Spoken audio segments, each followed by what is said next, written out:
तो एपिसोड की शुरुआत में हम देखते हैं कि गोंगसुन सैनविंग विला के अंदर पहुंच जाता है। गोंगसुन मास्टर फैंग को ग्रीट करता है। तभी मास्टर फैंग बोलते हैं कि आपको ऐसा करने की जरूरत नहीं है। फिर मास्टर फैंग बोलते हैं कि आपको यहाँ आने में कोई दिक्कत तो नहीं हुई। तो गोंगसुन बताता है कि रास्ते में मुझे एक धोखेबाज मिल गया था जो खुद को मेडिसिन किंग का स्टूडेंट होने का दिखावा कर रहा था। तभी मास्टर फैंग बोलते हैं कि वह लड़का कौन है जिसने ऐसा करने की हिम्मत की। फिर वो साओतियान को ऑर्डर देते हैं कि तुम कुछ लोगों को अपने साथ ले जाओ और उस लड़के को पकड़ कर लेकर आओ। तभी उसकी वाइफ के चीखने की आवाज आती है जिसके बाद सभी मास्टर फैंग की वाइफ के पास जाते हैं जहां गोंगसुन महारानी को चेक करने लगता है। तभी मास्टर फैंग बताता है कि मेरी पत्नी के अंदर demon wolf bone eating flower का पॉइजन है, क्या आप इन्हें ठीक कर सकते हो? तो गोंगसुन कहता है कि मैं इन्हें ठीक कर सकता हूँ पर उसके लिए मुझे अपनी प्राचीन टेक्निक का इस्तेमाल करना होगा। इसके बाद गोंगसुन बोलता है कि मैं इन्हें ठीक करने के बाद आपको मेडिसिन दूंगा और उस मेडिसिन को पानी में डालकर 49 से 77 डेट तक महारानी को नहाना होगा और फिर महारानी के अंदर पॉइजन पूरी तरह से खत्म हो जाएगा। इसके बाद मास्टर फैंग अपने कुछ डॉक्टर और एल्डरों से पूछते हैं तो सभी गोंगसुन की बात पर राजी हो जाते हैं। अब हम यहाँ एक बंदे को देखते हैं जिसका नाम ली जिफान है। वो कहता है कि महारानी के अंदर पॉइजन कई सालों से है, तुम इसका इलाज इस तरह से नहीं कर सकते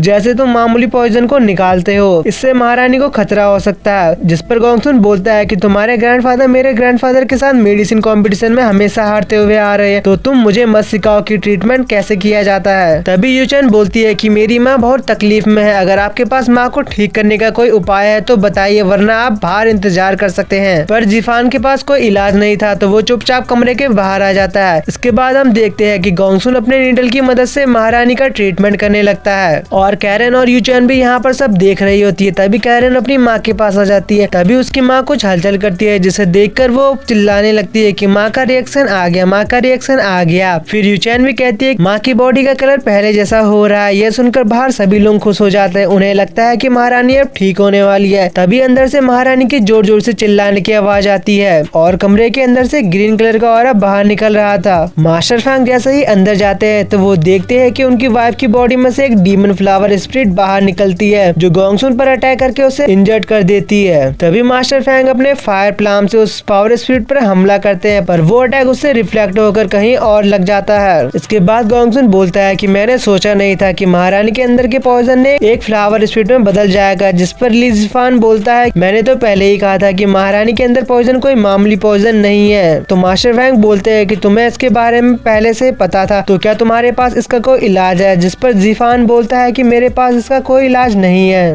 यह डीमन फ्लावर स्पिरिट ने पूरी तरह से महारानी की बॉडी में कब्जा कर लिया है। अगर हमने इस डीमन फ्लावर स्पिरिट को कोई नुकसान पहुंचाया तो वो सीधा महारानी पे भी इफेक्ट करेगा और महारानी को भी चोट लग सकती है। अब यूचन रोते हुए बोलती है कि यह सब मेरी गलती है, मास्टर जिफान ने पहले इसके बारे में मुझे वार्न किया था पर मैंने उनकी बात नहीं सुनी। तभी पीछे से एल्डर जेन युवान की आवाज आती है। वो बोलते हैं कि महाराज मैं एक चमत्कारी डॉक्टर को लेकर आया हूँ। तभी यहाँ पर एक एल्डर बोलता है कि तुमने बहुत देर कर दी है, महारानी के अंदर के पॉइजन ने एक डीमन फ्लावर स्पिरिट में बदल गया है। हम देखते हैं कि वो डीमन फ्लावर स्पिरिट कैरन पर हमला करती है पर मास्टर फैंग उस डीमन फ्लावर स्पिरिट पर अटैक करके कैरन को बचा लेते हैं पर उस अटैक की वजह से महारानी को भी कुछ तकलीफ होती है। इसके बाद यहाँ पर आए सभी डॉक्टर बोलते हैं कि महारानी के अंदर के पॉइजन ने एक फ्लावर डीमन स्पिरिट में बदल गया है और अब हम इनका इलाज नहीं कर सकते। इसके बाद यूनफाई रूम में आता है। उसे देखकर मास्टर फैंग कहते हैं कि तुम्हारे अंदर आने की हिम्मत कैसे हुई? तभी एल्डर जेन युवान बोलते हैं कि इन्हें मैं लेकर आया और ये एक चमत्कारी डॉक्टर है। तो गोंगसुन कहता है कि ये वही डॉक्टर है जो मेरे ग्रैंडफादर का स्टूडेंट होने का दिखावा कर रहा था। अब फैंग यूयू बोलता है कि तुम ऐसे बंदे को यहाँ क्यों लेकर आए हो जो एक डॉक्टर होने का दिखावा करता है। तभी सियावसान बोलता है कि मास्टर यह एक चमत्कारी डॉक्टर है जिसने कुछ समय पहले मेरा ट्रीटमेंट करके मेरे अंदर के मेरे फायर पॉइजन को खत्म कर दिया था और इन्होंने बस देखते ही मेरे 2 बीमारियों का पता लगा लिया और उसे ठीक भी कर दिया और इनकी नीडल को कंट्रोल करने की स्किल बहुत अच्छी है। ये उन नीडल की मदद से पॉइजन को गैस के रूप में बाहर निकाल सकते हैं। जिस पर जिफान बोलता है क्या ये सच में ऐसा कर सकते हैं? अब मास्टर फैंग बोलते हैं क्या तुम स्किल के बारे में जानते हो? तो जिफान बोलता है कि ये कमाल की स्किल है जिसकी मदद से वो नीडल के द्वारा बॉडी के अंदर से पॉइजन को हवा के रूप में बाहर निकाल सकता है और जो ये टेक्निक जानते हैं मैंने आज तक सिर्फ 2 ही लोगों को देखा है। फिर जिफान बोलता है कि मुझे लगता है कि ये लड़का महारानी के अंदर से पॉइजन को बाहर निकाल सकता है। तभी वहाँ पर खड़े डॉक्टर बोलते हैं कि हम इतने सारे डॉक्टर मिलके भी महारानी को ठीक नहीं कर पाए और ये छोटा सा लड़का क्या ही कर लेगा। अब उनकी ये बातें सुनकर मिंग को गुस्सा आता है और वो अपनी शॉट बाहर निकाल कर बोलती है अगर किसी ने भी भी यहाँ फालतू का ज्ञान पेलने की कोशिश करी या फिर यूनफेई को बुरा भला कहा तो मैं उसे मार दूंगी। मिंग के अंदर से निकल रही एनर्जी को देखकर यहाँ सभी लोग डर जाते हैं। अब मास्टर फैंग के पास कोई ऑप्शन नहीं था तो वो भी यूनफेई को इलाज करने की परमिशन दे देते हैं। के बाद यहाँ पर एक डॉक्टर बोलते हैं कि आपको एक बार फिर सोचना चाहिए, अगर अब कोई गलती होती है तो महारानी की जान भी जा सकती है। जिस पर मास्टर फैंग बोलते हैं कि तुम लोग अपना मुंह बंद रखो, अगर तुम्हारे पास कोई इलाज है तो तुम बोल सकते हो वरना चुप रहो। इसके बाद यूनफेई महारानी का इलाज करने लगता है तो गोंगसुन भी कहता है कि आखिर मैं भी देखना चाहता हूँ कि ये महारानी को कैसे ठीक करता है। इसके बाद यूनफेई अपने नीडल को बाहर निकाल लेता है। इसकी मदद से वो महारानी को ठीक करने लगता है। यूनफेई इस नीडल की मदद से उस डीमन फ्लावर स्पिरिट पर अटैक करता है। यूनफेई की ये मेडिकल स्किल देखकर सभी हैरान रह जाते हैं क्योंकि ये स्किल एंशिएंट टाइम पर यूज की जाती थी। इसके बाद यूनफेई कुछ नीडल को महारानी में लगा देता है और फिर अपनी एक टेक्निक का यूज करते हुए उस डीमन फ्लावर स्पिरिट को एक डिवाइन ट्रेजर में कैद कर लेता है। सभी लोग यूनफेई की ऐसी मेडिकल स्किल देखकर हैरान आ जाते हैं और साथ ही वो बहुत खुश भी होते हैं। तभी जिफान कहता है कि अभी महारानी की बॉडी के अंदर से पूरी तरह से पॉइजन बाहर नहीं निकला है तो मास्टर फैंग घबरा जाते हैं। जिस पर जिफान बोलता है कि आपको घबराने की जरूरत नहीं है, ये डॉक्टर वाकई में एक जीनियस है, वो महारानी के अंदर से पूरी तरह से पॉइजन को बाहर निकाल देंगे। फिर यूनफेई को देखते हैं जो अपनी नीडल की मदद से पॉइजन को बाहर निकालने लगता है और कुछ ही देर बाद महारानी को ठीक कर देता है। इसके बाद मास्टर फैंग बोलते हैं कि मेरी वाइफ को बचाने के लिए आपका शुक्रिया और फिर जेड स्लिप को बाहर निकाल लेते हैं और इसी के साथ ये पार्ट यहीं पर एंड हो जाता है।